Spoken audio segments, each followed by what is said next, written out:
Good afternoon and welcome to today's Clergy Check-in for Monday, May 24th.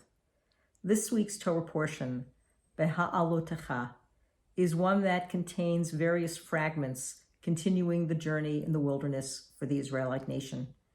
It has a piece in there in terms of two individuals, Eldad and Medad, who prophesy within the camp. There's rebellion against him, both by Moses' son as well by Joshua, and Moses actually defends them, which is very different than what he does for his sister and brother, who at the end of this parasha actually rebel against Moses in terms of his marriage to the Cushite woman, as well as for him not acknowledging their partnership with him in leadership.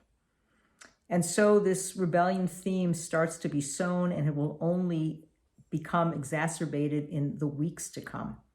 But there's an interesting piece that is embedded in this Torah portion, having nothing to do with leadership, having nothing to do with rebellion, but having a focus point on what has been and remains the seminal moment for the Israelite nation, their exodus out of Egypt.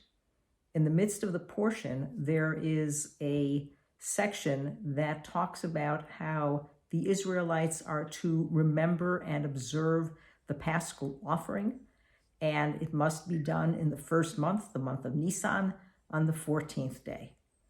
And so someone comes to Moses and challenges him and says, but what happens if we are impure?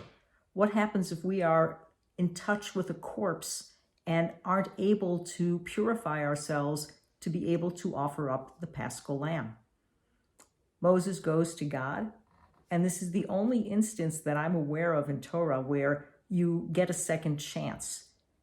And in fact, 30 days after when the lamb was to be sacrificed, meaning in the second month on the 14th day, they were able to do a sacrifice, 30 days being the period of shloshim, of mourning, in case somebody had died and was in touch with a body that was contaminated, and the fact that is the month later when you were going to have the full moon as well.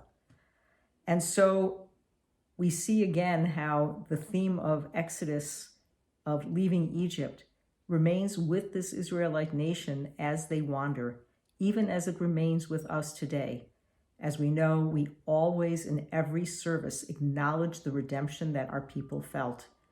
And even though there's going to be rivalry, even though there's going to be rebellion, that nation forever is linked to that Exodus experience, even as we are today. I hope you have a good afternoon. Stay safe.